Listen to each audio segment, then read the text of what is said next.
halos 5 milyong Pilipino ang walang sariling tahanan. Walang masisilungan, walang proteksyon sa marahas na lansangan. Matagal na ang sinusolusyonan ng problema ng pabahay sa Pilipinas. Pero kung nais nating tulungan ang mga tulad ni Maricel, higit sa pera at bahay, edukasyon at kabuhayan ang tunay nilang kailangan.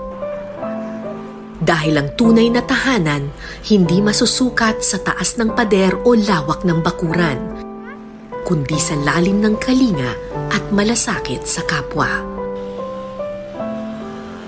Ika nga ni Maricel, kapag mabait ka sa iba, mabait din sa iyo ang mundo. Sana nga, ito'y magkatotoo.